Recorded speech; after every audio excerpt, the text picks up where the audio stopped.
For today's pre-lab, we are going to be rolling out and making our tortellini. So first things first is you will have a small bowl that will have ricotta, mozzarella, and Parmesan cheese in it, already measured out for you. You then need to add a pinch of pepper and a pinch of salt to that cheese mixture. You're then going to take your basil leaves and you are going to stack them on top of each other like so, and then roll them up nice and tight like a straw. Then take your chef's knife and you're going to cut using kind of like a guillotine method, where I'm keeping the point down and I'm just rocking down the basil on my cutting board. And I'm going to go all the way down. Once I've gone all the way down once, I'm then going to mince, which we have not done yet. You're going to keep the tip of your knife down, your, in my case, right hand, but left hand if you're right-handed, down, and with my finger spread, holding that point down to the ground. I have my knife in my pinch hold, and then going to rock down, holding the point down. I'm not moving it, and I'm going to rock the knife back and forth along the basil, cutting it into very, very, very small pieces. Every once in a while, if it spreads out too much, keeping those fingers out of the way, you can move kind of quickly. And then once you have it nice and small, you're going to put your basil into your cheese mixture.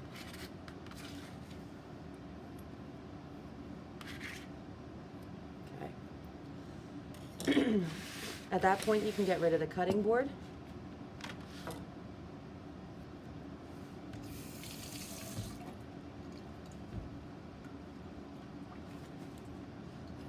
With your cheese mixture, you're going to give it a good stir.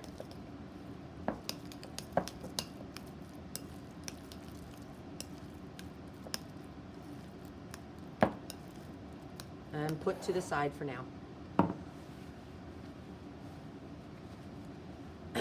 Now you have your dough ball. You are going to first cut your dough ball into 4 pieces. So we're going to cut in half and in half again. 3 of the pieces we're going to put to the side. Now you have this, you have one a quarter of your dough ball, and you're going to roll it into a sphere. It's still a little tacky, so we have to take our flour and we have to generously flour our table or counter. You're then going to, with some floured fingers, going to press out your dough ball, stretch it a little bit to form kind of like an oblong rectangle. Now, with the flour, you want to be generous, but you don't want to, you just want to get rid of the tack. You don't want to be dousing like a ½ inch of flour on there. And I'm just giving it a pull. This helps kind of relax it a little bit before I start rolling. Get some of that gluten structure broken apart a little bit. Okay, and then I'm going to take my rolling pin and, starting from the center, push down and back. Oh,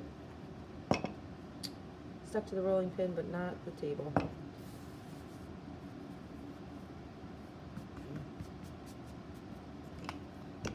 Push down and then push away. So I'm always coming from the center. Push down, push away. And we want to roll this out super thin.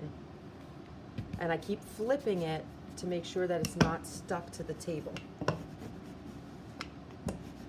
Now, you could use a pasta maker for this, obviously, but we do not at school have enough pasta makers for all of you to be able to do this with a pasta maker.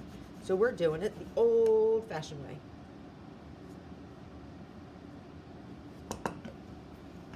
Okay, And you want it paper thin.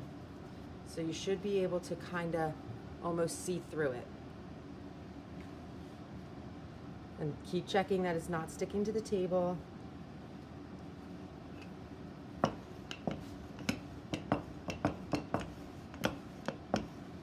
All right, that looks pretty good to me. Once I've hit this point, I'm then going to take my knife and my ruler, and I'm first going to square off this side by just drawing my knife.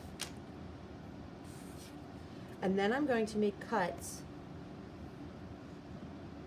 every 2.5 inches. So every 2.5 inches, roughly. It does not need to be perfect, but you don't want to go too big because you don't want a giant piece of pasta.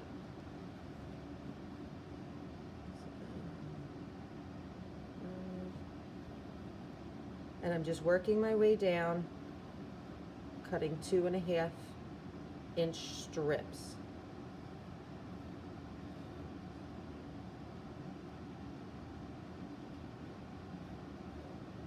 Okay. Once I've done that, I'm not going to worry too much about this edge, maybe this one, because it's pretty square for me. I'm then going to come down, and you could do these individually. Now with this slab, you do need to move with purpose. You don't want to spend too much time on any section. You want to be moving and getting the job done. That came out a little small. That's all right.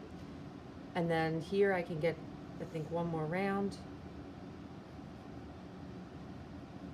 Because with only 25 minutes, we really don't get enough time to really spend, you know, hoeing and humming. You want to come in the classroom and you want to start working.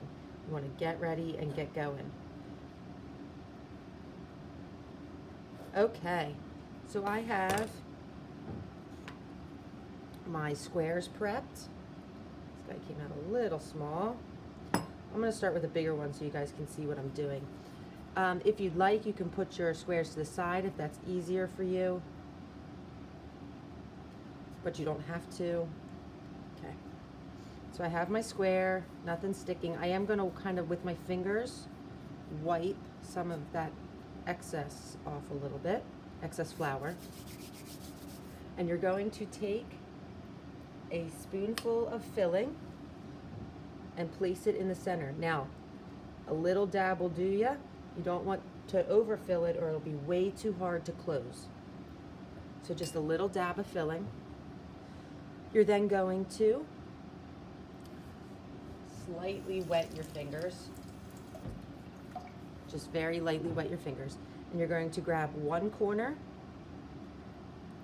pull across, and attach it to the far corner and press down.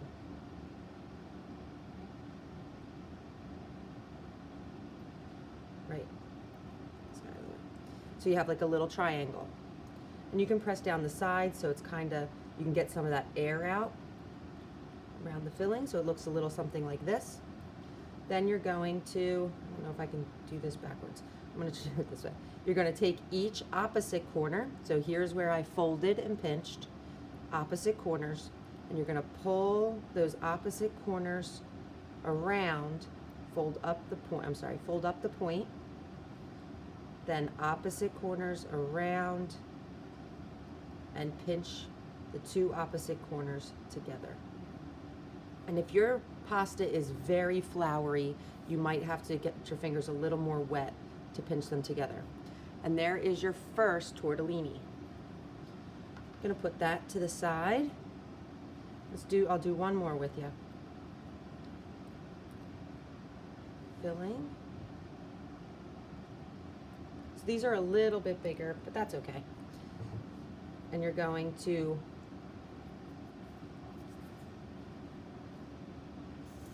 slightly wet your fingers, opposite corners across, and pinch them together. push down some of the excess air so you see the mound of filling. Then you're going to lift the corner you just pinched together, touch it to the mound, opposite corners, come around and pinch. Put it to the side. Do this last one. One more example, and that one's a little, let's cut a little better. So a little tiny bit of filling.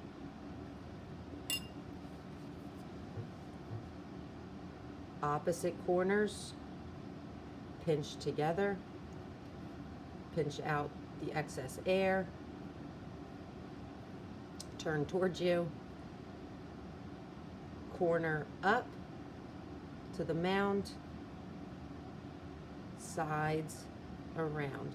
The first couple ones are a little fumbly while you get used to it, but then once you're used to it, it moves pretty quick, right? And the big thing is you just want to make sure you don't have any, like that one, the cheese kind of came out a little bit.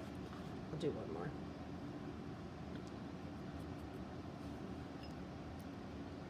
It's really actually kind of fun and therapeutic to just kind of do this. Little bit of filling, opposite corners together, seal around the filling, making that mound, getting the air out of there. Corner up that you just pinched, corner up to the mound, side, side together. Pinch them together. All right?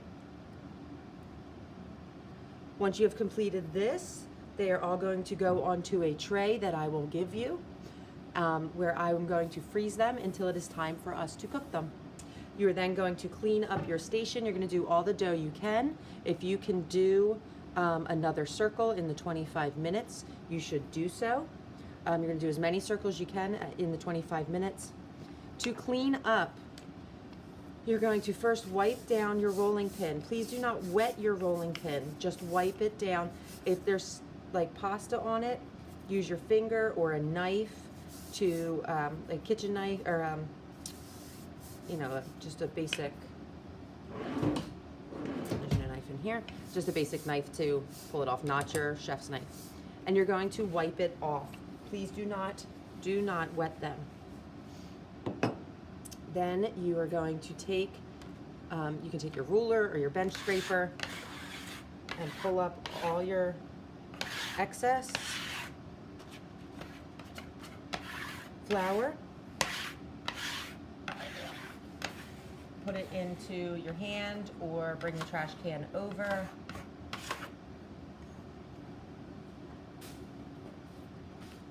For your ruler, you're just going to wipe off your ruler. You do not need to wash it unless it's gotten lots of food in it.